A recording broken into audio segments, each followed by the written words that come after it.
प्रारंभिक तो ठीक है, प्रारंभिक जो एकदम संसार से भगवान की तरफ चलना चाहता है तो आप रामानंद सागर जी की रामायण देख लो, महाभारत देख लो, ये थोड़ा भाव के लिए, लेकिन आध्यात्मिक प्रकाश के लिए साधना करनी पड़ेगी। वो टीवी से नहीं होगी, वो ग्रंथ से होगी। हम रामचरितमानस का स्वाध्याय करें स्वयं, उसका अर्थ पढ़ें स्वयं, चिंतन करें स्वयं, सिया राम नाम जप करें स्वयं, साधना करें स्वयं, तब वो आत्मस्वरूप। टीवी के दर्शन से खास परिवर्तन नहीं होने वाला। थोड़ी देर भाव हमारा बनेगा, इसके बाद फिर माया उस पर धूल डाल देगी। हमको सतत चिंतन करना है। सब साधन कर यह फल सुंदर, प्रभुपद पंकज प्रीति निरंतर। अच्छा, जो सीरियल में अभिनय करने वाले हैं वो सच्चिदानंद तो है नहीं, पार्थिव पांच भौतिक शरीरधारी, और सियाराम जी सच्चिदानंद में है। अब जोड़ कैसे बन सकता है? जो हम देखें वही ध्यान करें और हमें सच्चिदानंद रस मिले, तो ऐसा नहीं हो सकता। जो राम नाम से, सिया राम नाम के रटने से और रामचरितमानस के पढ़ने से, गान करने से, चिंतन करने से सिया राम स्वरूप आएगा, वो आपके अध्यात्म की पुष्टि करेगा। महाराज इनका कि टीवी पे तो जो जैसे लंबे समय तक भजन प्रवचन या सब सुन लेते हैं, पर जब जप में बैठते हैं तो मन बहुत विचलित होता है। नहीं, टीवी का मतलब है बहिर्मुख होना। बस समझो, टीवी का मतलब बहिर्मुख होना, और रामायण का मतलब, स्वाध्याय करने का मतलब अंतर्मुख होना। एक एक चौपाई हम पढ़ रहे हैं, हमारी श्रवणेंद्री अंतर से लगी हुई, उसमें मन नेत्रेंद्री पूरी चेष्टा लगी हुई। और टीवी में इतनी स्वतंत्रता है कि वो चल रहा है, सुन रहे हैं मौज से, लेकिन हम एकाग्र तन्मय जो रामचरितमानस का गान करने में वो नहीं होगी तन्मयता। तो हम इसीलिए कहा बाहरी यंत्र का जो साधन में हमारे सहयोग है वो प्रारंभिक है, ना कि आंतरिक है। जब हम गायन में लगेंगे सुनने के लिए तो हम वहां जाकर बैठते हैं, सुनाओ, अब हम सुनने आए हैं। और अब हम ध्यान में बैठे हैं तो हम सुनेंगे नहीं। अब हमारे कान में अंतर्मुखता आनी चाहिए, श्रवणेंद्री अंतर्मुख में सुने जो हम चिंतन कर रहे हैं। बाहरी कोई विक्षेप नहीं, माला भी नहीं, शांत एकदम, अंतर एकदम डूबना है। तो प्रारंभिक में तो, लेकिन कब तक हम प्रारंभिक बने रहेंगे? अभी आपको हम जो साधन बता रहे इस पे चलो, देखो मन खिन्न हो जाएगा। जब आप ये बंद कर दोगे ना तो मन आपको शिक्षा देगा कि वैसे तो हम 1 घंटा राजी थे, अब ऐसे 1 घंटा हम नहीं राजी हैं, वो इधर उधर अरुचि आने लगेगी। लेकिन ये आपके आंतरिक मल का साफ करेगा। देखो, जैसे सांप बिल के अंदर बैठा है, ऊपर हम 100 लाठी मार दिए, क्या फर्क पड़ेगा उस पर? यह है टीवी से सुनना। मन सुरक्षित है, वो अपना कारोबार चालू किए है, समझ रहे? अब अंदर खोद के उस पे लाठी मारना, अब फर्क पड़ेगा। तो ये है अंदर खोद के लाठी मारना। सब बंद बाहर से, अब शांत तो बैठे हैं, अब वो भाग रहा है, अब उस पे लाठी मारी जा रही, राधा राधा राधा। अब वो नहीं नहीं, हमें नहीं, जब राधा, भूत भविष्य की बातें, गंदी बातें, न जाने क्या क्या प्रपंच, वो सब नष्ट करना है हमको अंदर का। तो हम अंदर का नष्ट करने के लिए प्रभु को प्रणाम करके, हनुमान जी को सामने बैठाल करके और शुरू करें 2 घंटा रामचरितमानस का पाठ, खूब लय से झूम झूम कर, ताली बजाकर, आनंदित। ये अंदर के मल का नाश करेगा। प्रारंभिक हम कह रहे हैं बिल्कुल सही है, प्रारंभ में सबको ऐसा चाहिए, लेकिन साधना की चढ़ाई के लिए फिर आंतरिक अंदर घुसना होता है। यहां तक अंदर घुसना होता है कि शरीर की भी शुद्ध न रह जाए। बाहर टीवी और ट्रांजिस्टर तो बात जाने दो, शरीर की भी शुद्ध न रह जाए कि मैं साधना कर रहा हूं, ये भी शुद्ध न रह जाए। इष्टाकार वृत्ति, केवल भगवान। तो वहां तक पहुंचने के लिए हमको, अगर हम प्रारंभिक हैं तो थोड़ा सहयोग लेते रहे, लेकिन थोड़ा समय हम एकांतिक भी दें, जिससे हमारी अंतर्मुखता बढ़नी चाहिए। महाराज जी, हम सब साधकों का भी प्रश्न है कि महाराज जी सेवा में मन लग जाएगा, बाहर के किसी भी सुनने में, वाणी पाठ, इसमें सब जगह, बट जो वो अंदर वाला सिस्टम शुरू होता होता है महाराज जी, जो मुख्य है, जहां से सारा काम बनना है, तो महाराज जी उसमें बहुत ही मन भागता है महाराज जी, इधर जा रहा है उधर जा रहा है, उसी समय सारे काम उसको याद आते हैं, उसी समय सारे इंपॉर्टेंट सारे, ये बहुत जरूरी है, इससे भी जरूरी है, ऐसा भी प्रतीत करा देता है महाराज जी। लेकिन हमको समय, कुछ समय एकांते सुखमास्यताम अथा तो ब्रह्म जिज्ञासा, कुछ समय हमें एकांत देना चाहिए, अपने अंदर की देखना।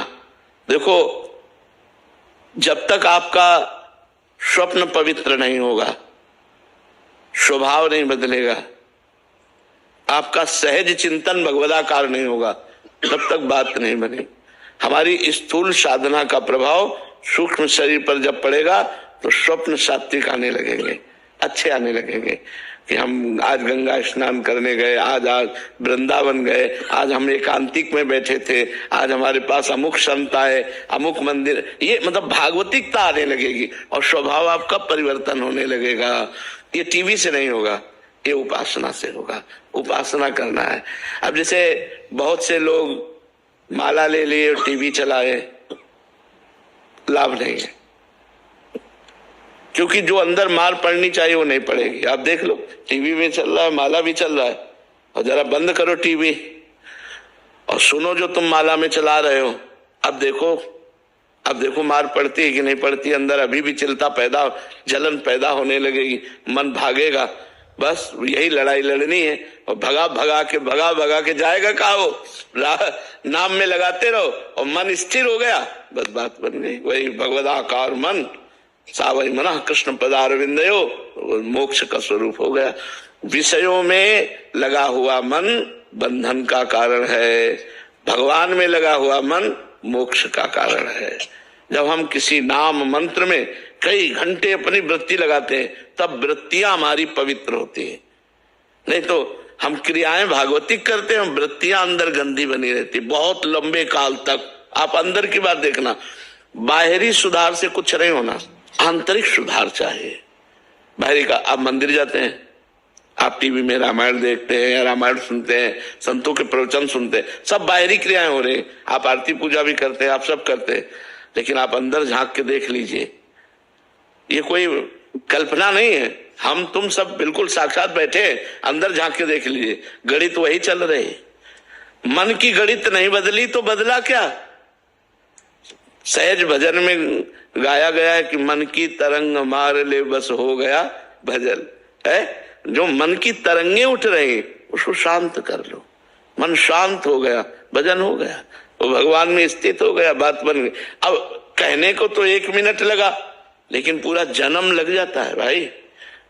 हम लोग उसी के अनुभव में हम बैठे हैं, बचपन से लगे तो उसी की तो तार रही है, बचपन से उसी में लगे रहे तो देख रहे हैं उसके कि कितना खतरनाक चीज है ये। जैसे हम जब 15-16 के थे, हमारी आयु, तो एक परमहंस जी ओंकारानंद सरस्वती जी महाराज थे, नजफगढ़ कानपुर, बहुत ब्रह्मलीन महापुरुष, ब्रह्माकार वृत्ति।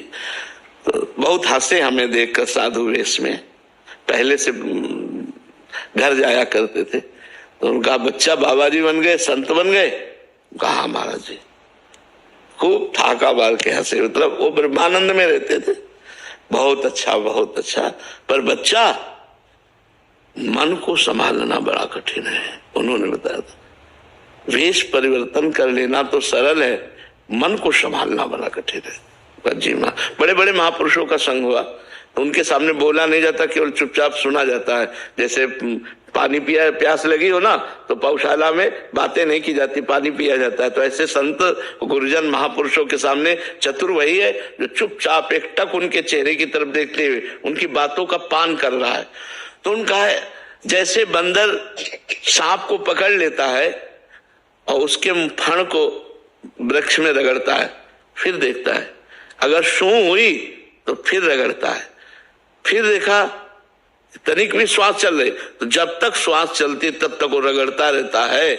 ऐसे ही तनिक भी विषय स्फुरण हो तो समझ लेना खतरा है, मन खतरे में पहुंचा देगा। हमें 2 बातें उपदेश की थी, एक ये और दूसरी कही थी, बेटा साधु का स्वभाव बोले जैसे कुत्ते को रोटी डालो आ जाएगा, डंडा दिखाओ हट जाएगा, फिर रोटी डालो फिर आ जाएगा, उसको कोई मान अपमान से मतलब नहीं है।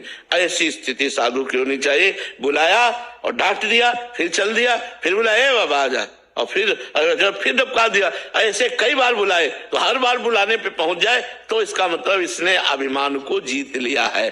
जिसने अभिमान को जीत लिया और जिसने मन को जीत लिया वही साधु। तो साधना एक बहुत आंतरिक विषय है, इसे हम बाहर से धीरे धीरे अंदर की तरफ यात्रा करें। असतो मां सदगमय, तमसो मां ज्योतिर्गमय, मृत्युर्मां अमृतम गमय, तभी हम उस रस को प्राप्त कर पाए। अरे जी, एक प्रार्थना और थी। जैसे आपने यहाँ हम सब साधकों के लिए सुबह 1 घंटे का नियम और शाम को 1 घंटे का सामूहिक बैठने का बनाया है।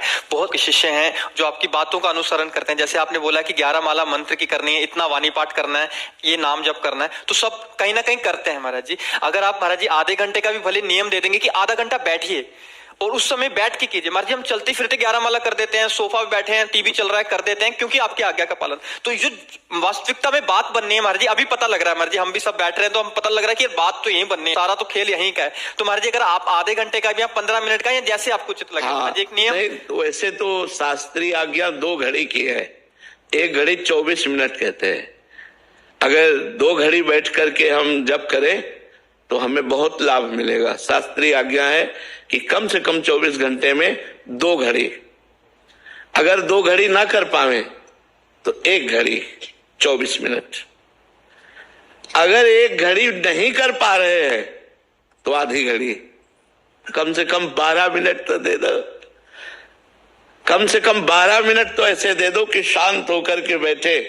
वैसे 24 घंटे में अगर 24 मिनट दे दे तो धन्यवाद है, और अगर 48 मिनट करता है तब तो वो बहुत अच्छी बात है, बड़ा अच्छा साधक बन जाएगा। एकांत में शांत बैठ करके भगवान नाम में, राधा नाम में अपनी चित्तवृत्ति को जोड़ना। अगर आपके पास बिल्कुल समय नहीं है तो 1 घड़ी तो 24 मिनट, फिर बोले उतना भी नहीं तो आप आधी घड़ी से शुरू करो। मतलब महापुरुषों ने कहा 1 घड़ी, आधी घड़ी, आधी में पुण्य आदि, तुलसी संगत साधु की हरे कोटि अपराध। तो अगर हम 1 घड़ी 24 मिनट वाला हमें बहुत सहज लगता है, पर जिसका बिल्कुल भाव नहीं बना है तो 12 मिनट तो कर ही सकता है यार। कि 12 मिनट, बाबा ने कहा 12 मिनट चुप बैठ करके राधा राधा राधा ध्यान पूर्वक नाम जप करना, इससे बहुत लाभ प्राप्त होगा। वैसे 2 घड़ी 48 मिनट मतलब लगभग थोड़ा ही कम, नहीं तो 1 घंटा पहुंच जाता है जाके। 12 मिनट की कमी होती नहीं तो 1 घंटा, एक घंटा हम लोग बैठते हैं जाकर के शाम के 4:45 से 5:15 बजे तक, और सुबह 6:15 से 7:15। हाँ, 2 घंटे का समय सब साधना करते हैं अपने अपने, पर सामूहिक रूप से हम जप के लिए अनुष्ठान दिए हैं तो उसमें हम भी बैठते हैं जाकर के। शाम वाले में, सुबह वाले में तो इसमें समय जाता है, शाम वाले में बैठते हैं। ऐसे एकांतिक समय निकालना चाहिए। हमारा जो शास्त्रीय सिद्धांत है, एकांते सुख माश्यताम, सुख पूर्वक आसन में एकांत में बैठकर भगवान के नाम का, रूप का, लीला का चिंतन करना।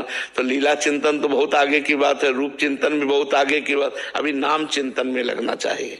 पर जी वृंदावन में ठाकुर जी की कृपा से नाम और मंत्र जप अच्छे से होता है, लेकिन जैसे ही शहर, मत कहो, कहने से ठीक नहीं रहता, डर लगता है। तो आप किसका प्रश्न? ये कह रहे वृंदावन में तो होता, पर जैसे अपने शहर जाते हैं तो पूरा भजन रुक जाता है। पर वृंदावन में भी अच्छा भजन होता है, ऐसा मत कहो।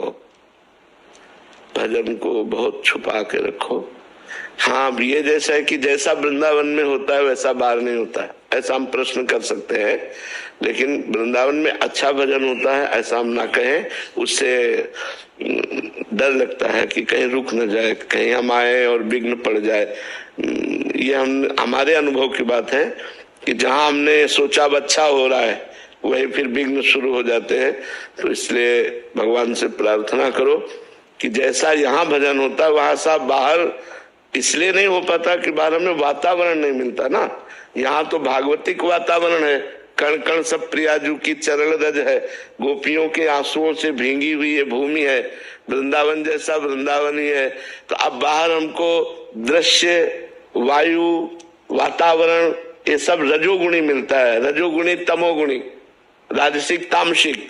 लेकिन यदि हम अपने हृदय से भगवान को स्मरण करें तो जैसा वृंदावन में भजन होता है वैसा बाहर भी हो सकता है, क्योंकि भगवान तो सर्वत्र है ना। कोई ऐसी जगह नहीं जहां हमारे भगवान ना हो, सब जगह भगवान है। तो जहां आप रह रहे हो वहां भी भगवान है, सब समय भगवान है। तो जिस समय आप वहां हो उस समय भी भगवान है। सब में भगवान है तो आप में भी भगवान है, सबके भगवान है तो आपके भी भगवान है। हम अगर इस सिद्धांत को देखें तो हमारे हृदय में भजन चलने लगे, लेकिन है कठिन, क्योंकि अभी नए नए जब हम भजन में लगते हैं तो हमको प्रोत्साहन के लिए वायुमंडल चाहिए। अगर हमारे अगल बगल वाला या जहां हम बैठते हैं या जिस ऑफिस में जाते हैं या जिस दृश्य को देखते हैं वो भागवतिक होता है तो हमारा भजन बढ़ता है, और अगर राजसिक होता है तो हमारा मन भी वैसे ही होने लगता है। लेकिन यदि नाम हम पकड़ लें, जिद्दी स्वभाव, इसीलिए हम कहते हैं इसे हट करके जपना होगा, इसे जिद्दी स्वभाव पे लागना होगा। मुझे भजन करना है, बस राधा राधा राधा, फिर धीरे धीरे प्रभाव नष्ट हो जाएगा, फिर एक जैसा होने लगेगा। पर वृंदावन जैसा तो वृंदावन ही है, वृंदावन जैसा तो क्योंकि इस भूमि का प्रभाव है। और जगह भजन को पकड़ना पड़ता है और यहाँ भजन आपको पकड़ेगा। यहाँ भजन गहे फिरे बाह, यहाँ चलत फिरत सुनियत यह है श्री राधा वल्लभ लाल। यहाँ तो जिधर देखो राधे राधे राधा राधा, माला लिए देखो। और हमको भी स्मृति आ गई, मान लो हम भूले हुए हैं, सामने देखो माला जप रहा है तो हमारे अंदर भी भगवत स्मृति आ गई। लेकिन बाहर देख रहे हैं, सामने संसारिकता है तो वो लुभायमान करती है। ये माया का आकर्षण होता है। जहां जैसे लोग होते हैं, जैसा वातावरण होता है, वैसा हमारे हृदय पर प्रभाव पड़ता है। अभी हृदय केवल मायामय है, भागवतिक थोड़ी हो गया है। तो इसलिए हमें प्रयास करना चाहिए हठ पूर्वक नाम जप करने का। यहाँ तो स्वाभाविक चलेगा, यहाँ तो अगर थोड़ा सावधान रहो, अपराध न बने तो स्वाभाविक भजन गए फिर वहां। और देश के बसत ही घटत भजन की बात, और वृंदावन में स्वार्थ हो उलटी भजन हो जात। स्वार्थ के लिए जा रहे हो आप बाजार सब्जी लेने, अब एक वैष्णव के दर्शन हो गए। बोले कहाँ सब्जी मंडी? बोले बिहारी जी के बगल में है, राधा वल्लभ जी के बगल, भगवान नाम है। यहाँ के पूरा वृंदावन भागवतिक है, तो यहाँ जो सुनो सब भागवतिक, जो देखो सब। आप सहज में चलो तो 50 संतों के दर्शन हो जाएंगे, 50 वैष्णवों के दर्शन हो जाएंगे। गृहस्थ है, माला लिए है, नाम जप कर रहे, हमको भी राधा राधा स्मरण में आता है। यहाँ का वायुमंडल राधा राधा बोलता है। अगर हमारा पवित्र हृदय हो जाए तो सुनाई देगा, पत्ते की खरक से यहाँ राधा राधा बोलता है। यहाँ वृंदावन के वृक्ष को मरम न जाने कोई, डाल डाल यहाँ पात पात में राधे राधे हो, ये परम धाम है ना। तो यहाँ की समानता तो कहीं हो नहीं सकती, पर हमको नाम नहीं छोड़ना चाहिए। हम कहीं भी हो, हमें जबरदस्ती नाम को पकड़े रहना चाहिए, नाम को चलाना चाहिए, तो हमारा समय और जीवन दोनों सार्थक हो जाएगा।